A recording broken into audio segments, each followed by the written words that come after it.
Welcome, everyone. Thanks again for attending Africa Fire Mission's weekly trainings.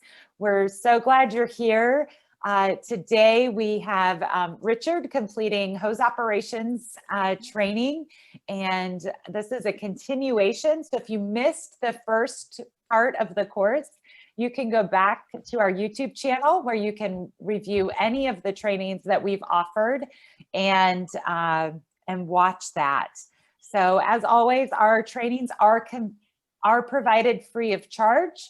At this time, we are not offering certificates of attendance or completion, but we hope that this will encourage you and offer you some great training. So because we're running a few minutes behind today, we're going to jump right into Richard's presentation. And I need to make him a co-host so he can share his slides.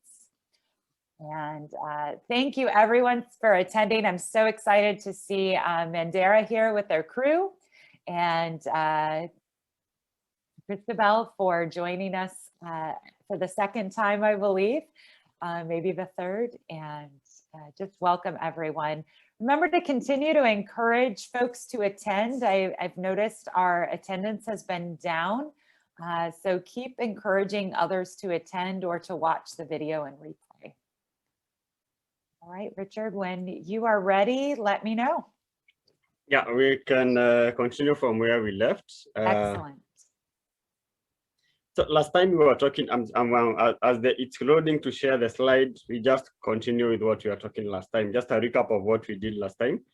Last time we did about horse production, how they're supposed to be produced and the qualities of the horses. And then we touched a bit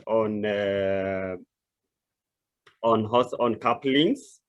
And also we did a little bit of maintenance, how we should maintain our horses. And by that means, like, we had some few things we learned about production. And that was number one, that we said, like, horse that are supposed to be used in fire, they're supposed to be fire friendly at one point. The other one is they're supposed to be of good quality. And the other one was more of, when it comes to production, we need to have, there are different horses. There are supply horses. We have hard sanctions, or what we call drawing horses. Those are the horses that we draw water from systems to maybe water hydrants, water sources like rivers.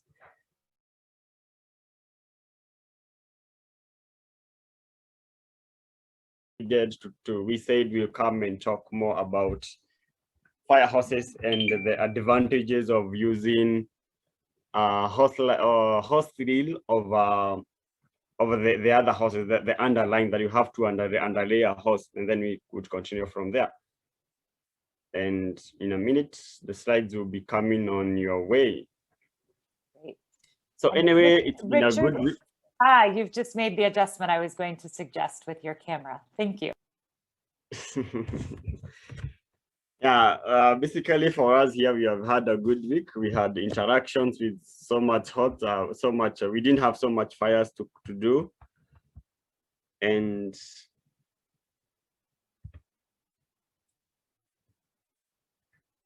I think I have, okay, yeah, it's back now, I can see it. I've seen the notes. So today we'll talk about,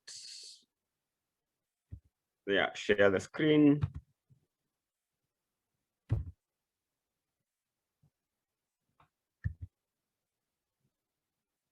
Yeah, I hope everyone can see my screen.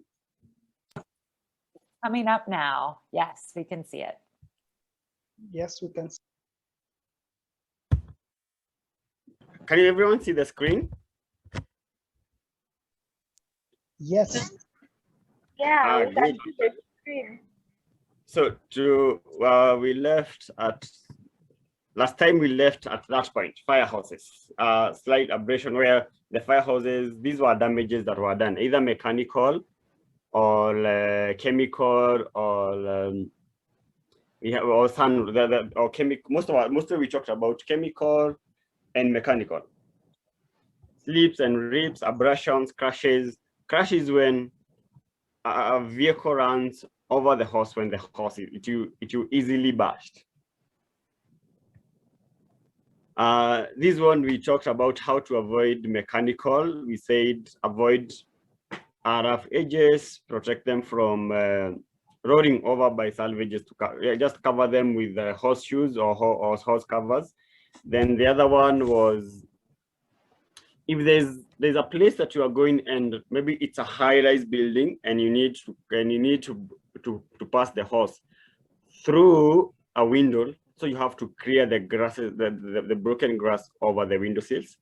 And then the other thing is to prevent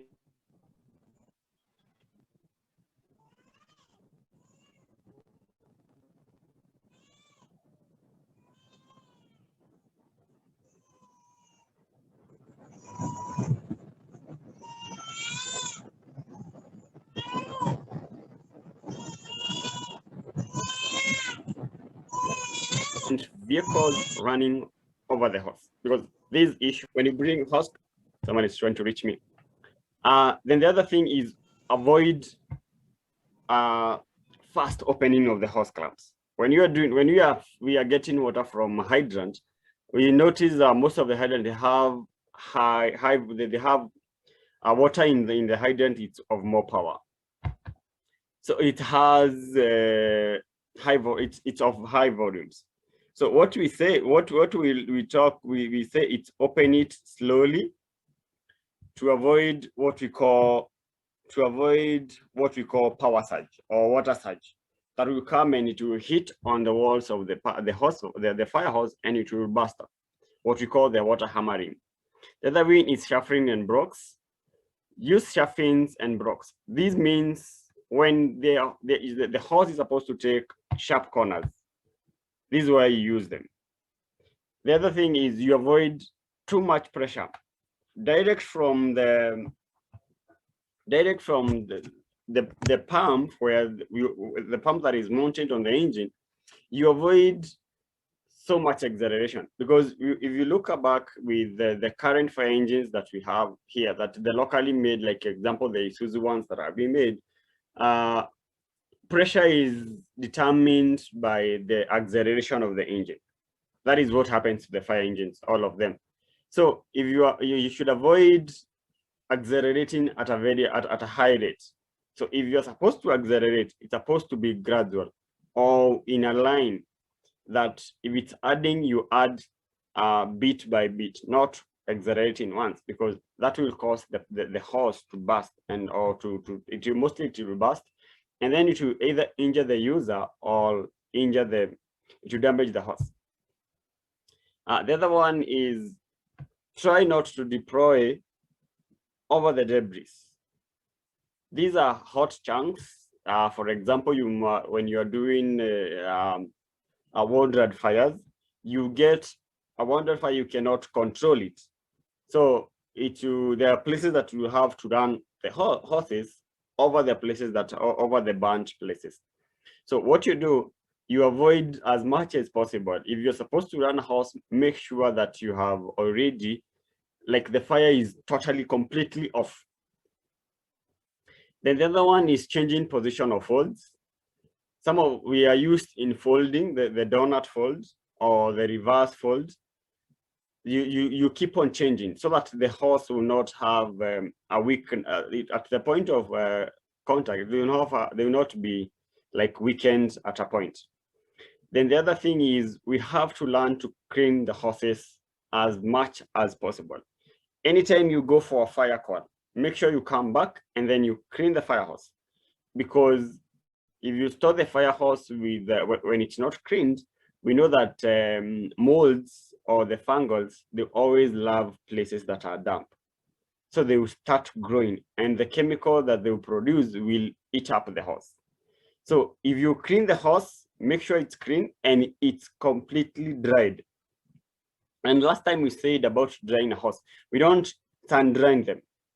We put them on, we create, for example, like a small roofing where you put them under a shade not direct to the sun, because you remember the hoses that we are using now, they are synthetic fiber. Some are synthetic fiber, some are nylon, and we know very well the sun rays, it produces a lot of rays. It's not good for prolonged services. The other one, this example of excessive, what we call nature, excessive temperatures, either too cold or too hot. When it's too hot, the hoses will start fading out because of excess heat. When it's too cold, the hoses will like form ice cubes or ice inside the hoses, which mostly ice, they will have definite shape. So you find out like some of them will have sharp edges, and those sharp edges are one will damage the hose. So this is heat, prevent them from superheat or very cold situations. And mildew and mold, this is when this happens mostly when we have issues to do with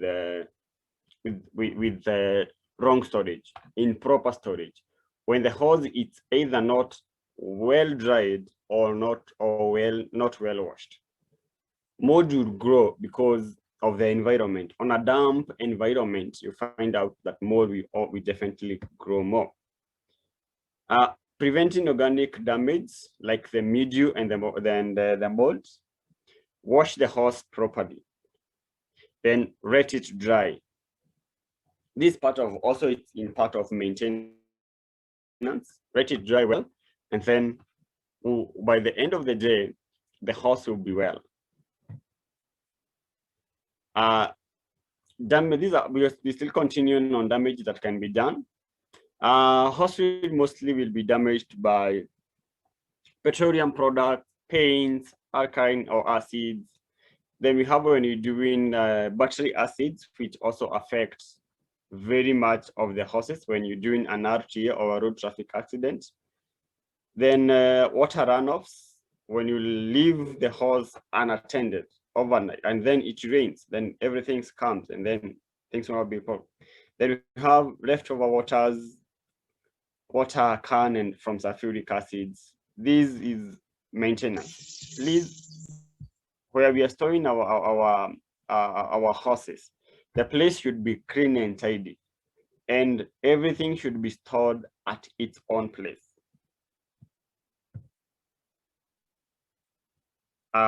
Examples of how to avoid on how to avoid chemical exposure.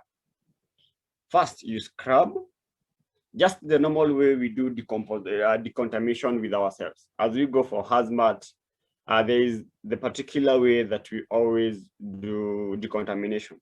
It should always apply back to the hoses because you have to scrub them.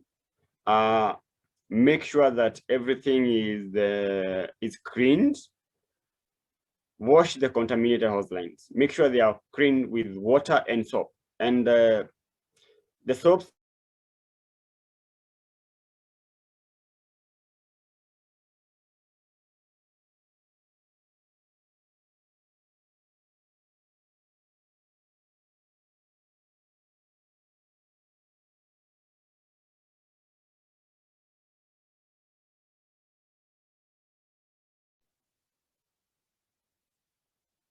Richard, we've lost you again. In terms of your sound, it's frozen. Sorry, everyone.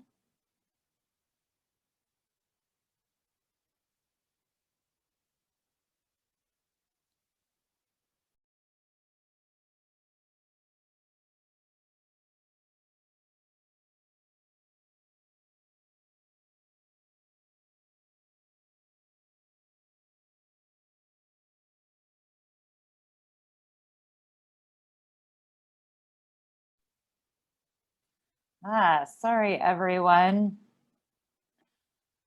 About that, looks like Richard lost his internet connection.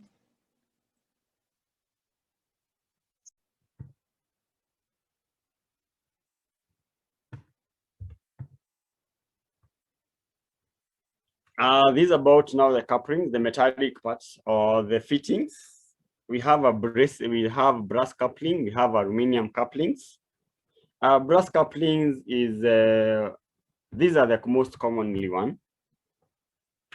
And as long as we say like a coupling is prone to damage, depending on how you use it. Like for example, if you have horses and you have a drag, if you have the drag effect, you pull the horse down and then you pull together with the coupling. The coupling has a high chances of getting damaged. So if the horse is good and the coupling is damaged, you remove and you press the couplings periodically, just as you go with your normal routine with the inspections. Then the other thing is reload loosely without new folds. Don't always be there to bring new folds. Use the normal way that you used to be, that most of us used to do the thing. Then the other thing is remove from the water tower, from the tower once it's dry. This maintenance of a horse, we said like it should not be subjected too much heat or direct sunlight. So make yourself a tower where you can be able to dry them, and also you can make some few rains, and then you hang the horses over there, because now they have to drip and the water will go away, will go down, and then it will be easy for you to name. I think we did this question, huh? Jose? Yeah, which question? How are thermal damage and corrosion? Thermal damage, corrosion, how similar? Are they similar or different? I can't remember who did it. Okay, anyone from the floor who can be able to answer or who can be able to explain to us about that? Hello, Richard. Hi. My name is Peter. I think we did the question. Well, the question, and we said thermal damage is excessive of heat or cold. And corrosion is whereby the horse is exposed to chemicals. And we say they look like this. They are the similar. Okay, they look similar. Yeah, if I remember. It's all right. Thank you so much, Peter. Thank you. So what we do, thermal damage, it's excessive heat. Thermal is either excessive heat or excessive cold. And what thermals will cause is abrasions, cracks on the horse, and corrosion. You remember we talked about battery acids, or when you go to a hazardous scene, and then you expose the horses to maybe sulfuric acid, high cyanides, all those things. That is what we call corrosion. Corrosion generally means it's been eaten up through a chemical reaction. We're together. So depending on your situation, they can be either different or similar. But both of them, remember, they cause damage to the horses. Are we good? Yes, Richard, we are good. Thank you. You're welcome. And then we go and do basic inspection, care of firehouse. These maintenance methods. Losing coupling. We have horses that have I'm trying to get that. We have horses that have threaded couplings. And then we have the other one that is hermaphrodite. And then we have there are three types. We have the threaded, hermaphrodite, and also the lagged one, which basically is what we use locally. So kuna ile ya kuvuta, ile unashika masikio unavuta. That is the lagged one. Then we have the threaded one, where now this one you have to use the hose wrenches to tighten it or to loosen. Number one, what we look at when you're inspecting a hose coupling, you look at the inside part where we have a rubber gasket. That is what prevents water from splitting out through the coupling. Then the other thing, you look at the threads. For the threaded coupling, you look at the thread. For the lagged coupling, you look at the retraction. Is the spring inside the hose lugs working well? Is it of good shape? Is it well? Do they need some maintenance? Do you need to tighten the nuts that closely hold them? Eh? So those are the things that we check. Then the other thing is, you look at also the outside of the coupling. Does it show any signs of damage? Does it have a crack? If it has a crack, you have to replace it now.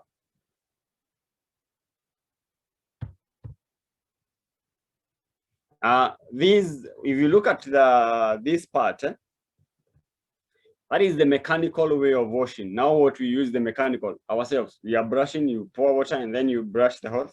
Then if you look at the other part, with the invention that is moving on, with things that are coming up, we have different types of washing mechanism. Now, at least we have a washing machine. Like what we use in clothes now, it's been limited to.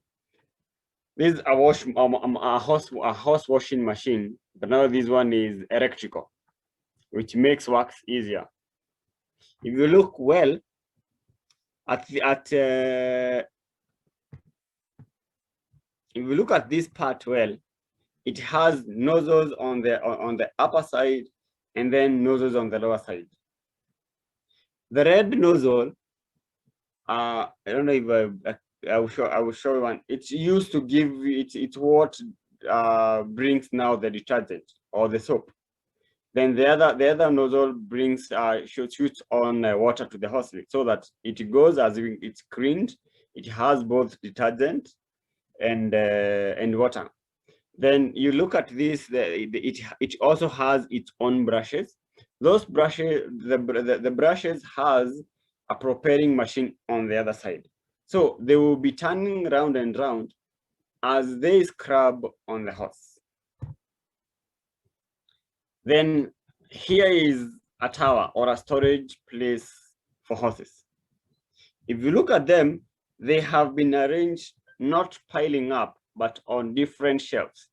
And you look at the shelves very well, they are kind made through a wire mesh, which will help water to drop down, so that any excess water that forms, it will not stick on the walls of the hose. It will still go down. This is another form. When the hoses are dry, if you, this one will come. You can either have this one, or you can have the other one. When you draw them, and then you form like a donut, and then you store them completely. Storage, we said storage should be done when the hoses are cleaned and dried, so that to avoid damages.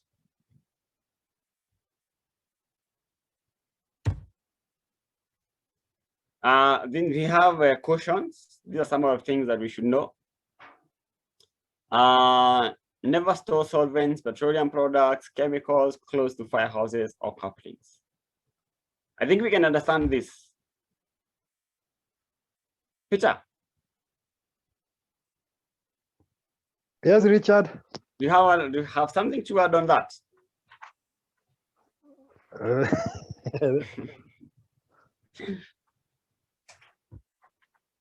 No.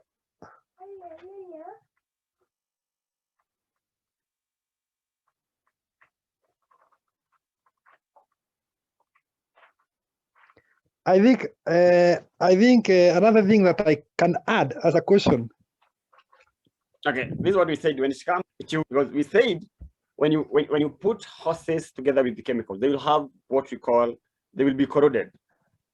So whenever you're storing the horses in the vehicle or in the store,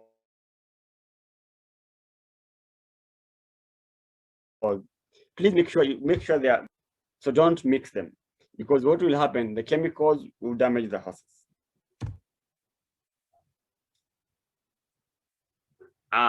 Now here there is the other question. Now we still continue. Horses should be cleaned and stored on a very ventilated room. There is no one time we won't insist on this point, because this is the key point that we need to get. In everything we do, this is the key point, because that horse is what we use. Then the other thing is avoid exposure to direct sunlight. Just avoid it. Put them on a tower, make sure that they are under a tower, under a shade, not direct sunlight. The other thing is avoid horse with inside out. Or this means like avoid, if it's a threaded coupling, avoid dragging the thread part. Carry the horse, fold it well nicely, and then you store it out. The other one is you avoid that from correcting insectless coupling. This is what we call about the hermaphrodite couplings, because as you close them, we don't have male or female for them. They just mount. I have a picture of it coming. This is what we mean. For the male, we avoid damage on the threads, which means we have to take care of our horses completely well. Then on the female part, you make sure that the gasket or the rubber gasket that is inside, it's well maintained and it's of good condition. These are for well maintenance of horse. These are some of the guidance that we should be will help us to have a good storage, or we maintain the best performance to our horses. You avoid dropping them and dragging, because if you drag them, it's either on the threaded or any other coupling, it wears off, and then it will get damaged. The other one is avoid driving over the horses, especially when they are charged. Especially when they are charged, please don't use horseshoe or horse bridge if it's on a highway. The other one is inspect while washing. Look, use your eyes. You know the normal side. We know the normal anatomy of the horse. Let's continue with that. The other one is twist swivel in water, in soapy water. This is when you're washing. Please don't use breeches, because a breech is a chemical and it will corrode the horse. The other one is clean the threads very nicely and inspect and replace the gaskets. If the gasket is worn out, please replace them. For couplings, machine wash, it's very insufficient because it won't go inside. Because if you wash with a machine, it won't brush on the inner part and on the brush side or on the thread side. So for couplings, mostly we use manual way to clean them. The other one is you submerge them in water so that if they had some corrosions or they had sticky chunks or any other dust that was in them, they will come out. Then use blush to clean them, lubricate them nicely to avoid corrosion, rust corrosion. The other one is you replace the gaskets.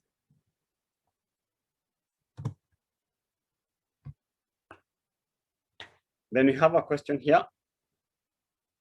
What are the steps taken to perform basic inspection and maintenance for Firehouses?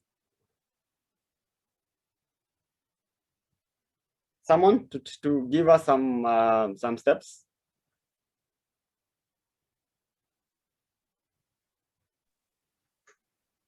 You can feel free to answer the question if you have the answer.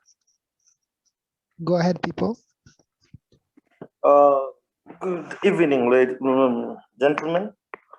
Good evening. I'll try one. I'll follow manufacturers, the manufacturers' guidelines that because each manufacturer has a way to do, and inspection depending also on companies after use, and there is those companies that say there is monthly or quarterly checkup.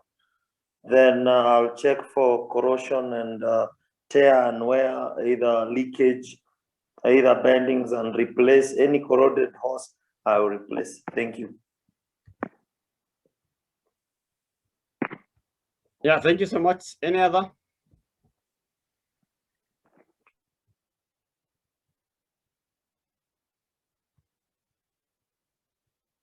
Someone else from the panel?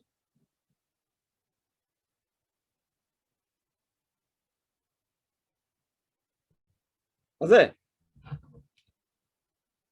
Yes. anything to add?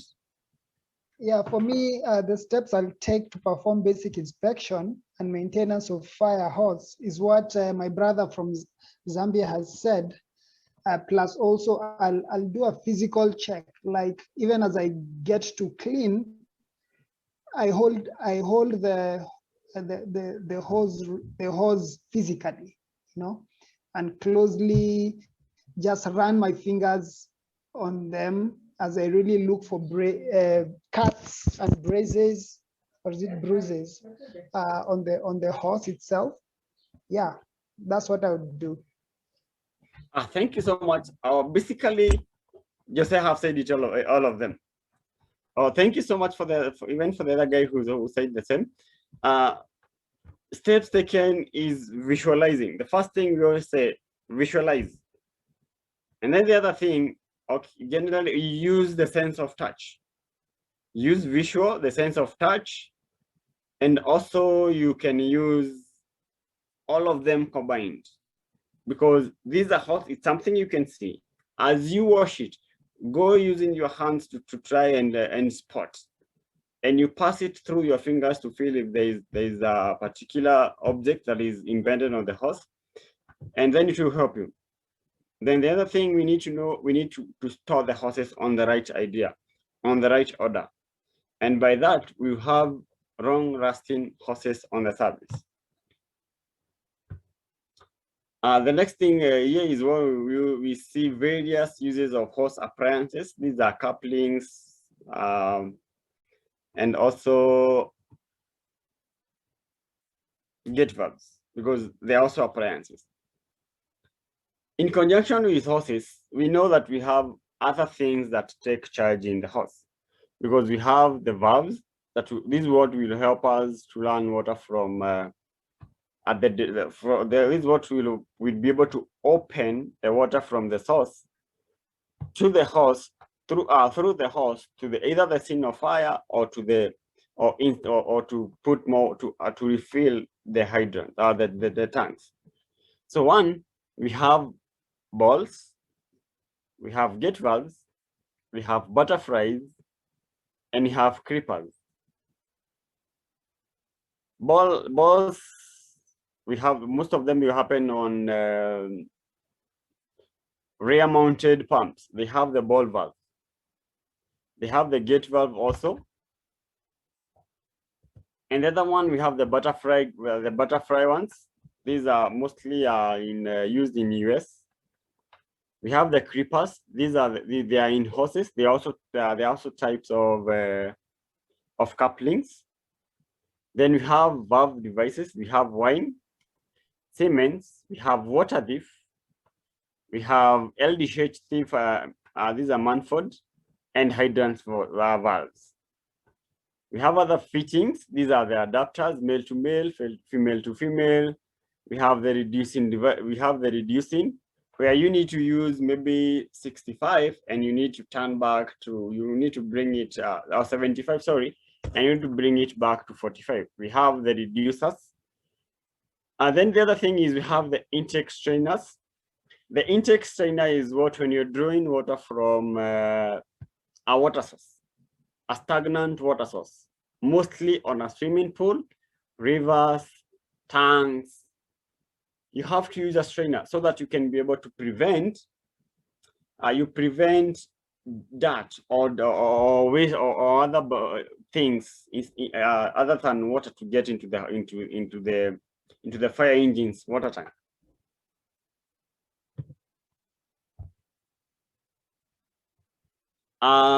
These are some of things that we as firefighters, we need to put them on mind. One, hose rollers, hose jackets, and hose clamps. Hose rollers are used when you are underlying a hose or when you are weighing the hose.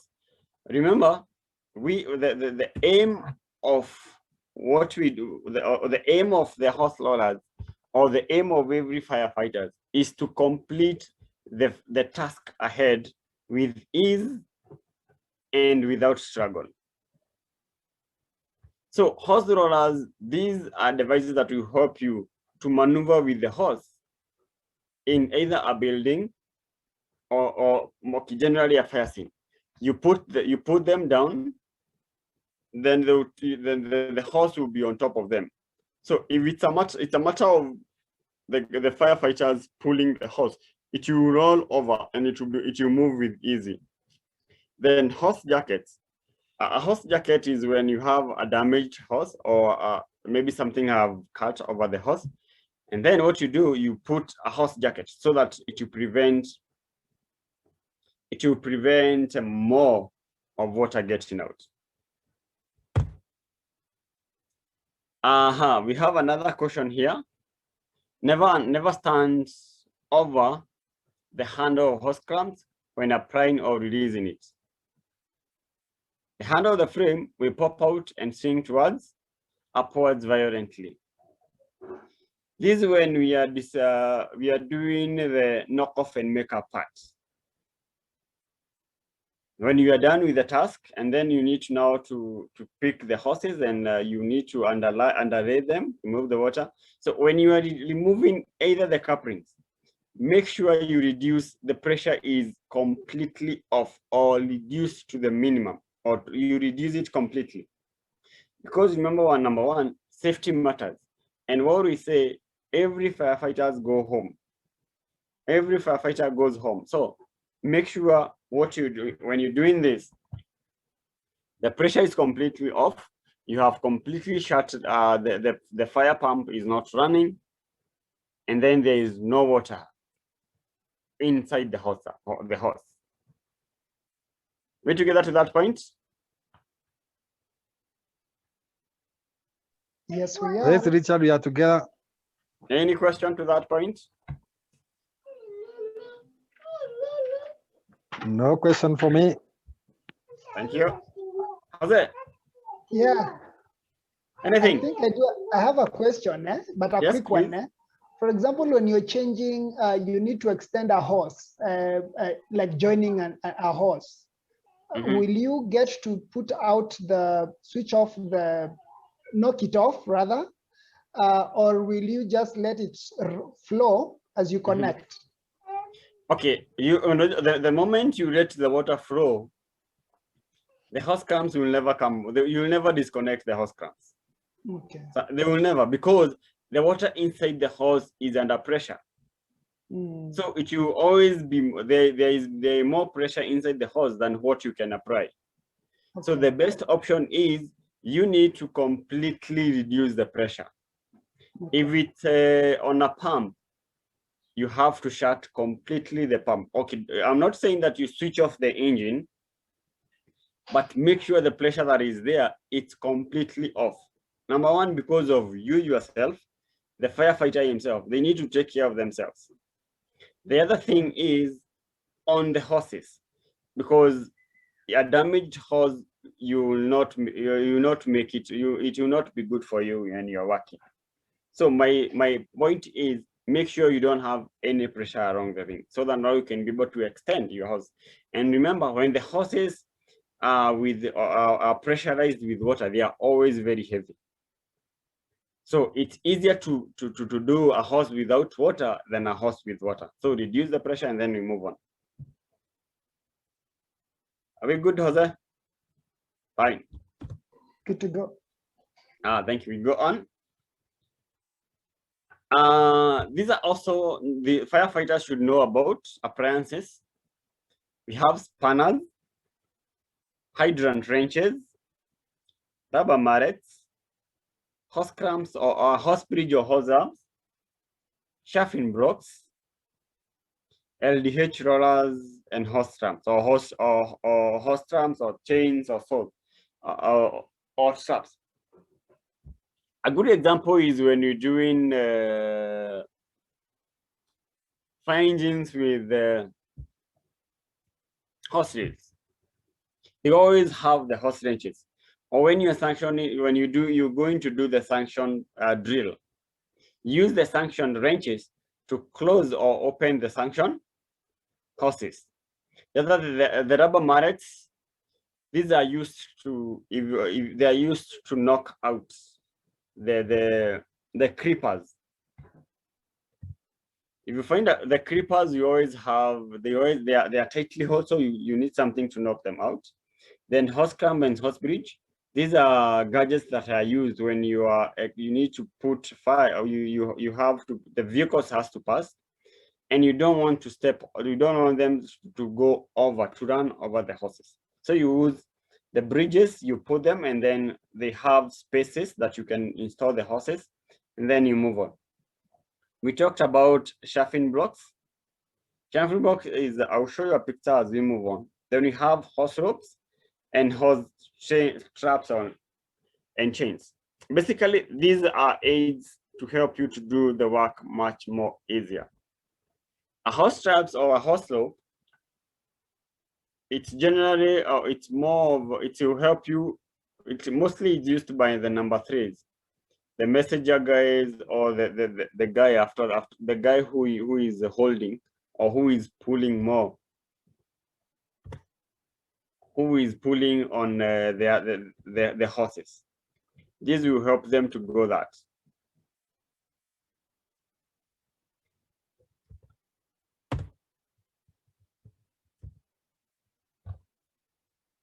Then we have a question here that says, types of hose appliances that we use in our local places.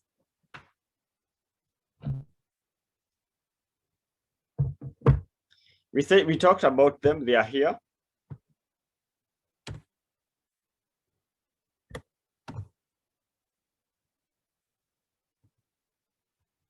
I will talk about the hose clamps. We just have some few slides ahead, then we'll be done with the thing.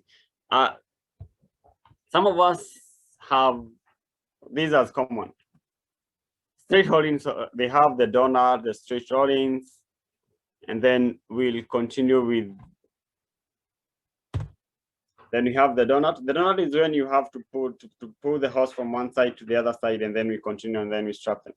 Then you roll them all over, and what we say, all these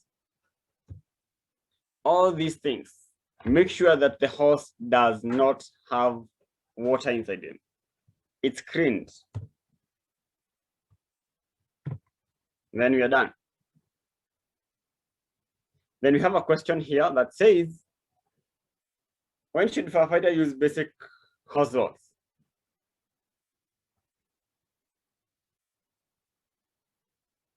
Jose? Yeah, when should Really, I firefighters got you on that. So I've been thinking, I don't know, help me. it's all right, I can help you with that. So we say in times of fire, what we do, you have to carry the hose on ease. So basically you have to fold the hose well. You get the idea now? These just their forms of storage. If you go back, if we go back to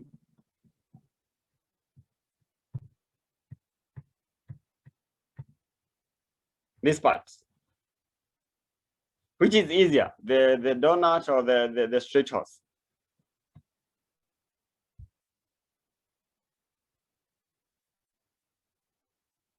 Which is easier to roll?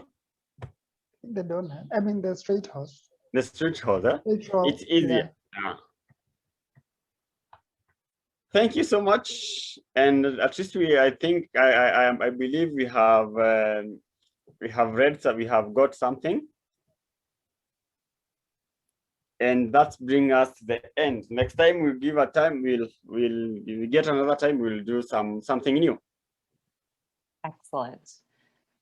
Thank you so Thank you. much, Richard. Thank you, everyone, for participating. I love the just the practical application with some of these things, but really important details that come up with this training. So thank you so much. Next week, we have a special presentation and wanted to just make sure you're aware of that. So we have a special presentation next week with Richard Wells, who is a professor in South Africa. He is going to be talking specifically about, so we will have a presentation on settlement communities and specific research information about ways to fight fire effectively in settlement communities. And those, I think you're going to be fascinated by it. I've seen some videos about their work and their research, and I think it will be a great presentation. So looking forward to that. We'll post some special information about that in the networking group as well, so you can get a little preview about the information. But hope that you'll encourage other folks from your fire stations to attend. I think it will be a very applicable training for you all. With that, I want to just thank everyone again for attending. Thank you, Richard, for the excellent presentation. We will get the trainings posted in the next 24 hours or so you can share that with others. And we will see you next week, the 17th, for our next week of training. So thank you, everyone. Jose, I'm going to pass it on to you for tea time.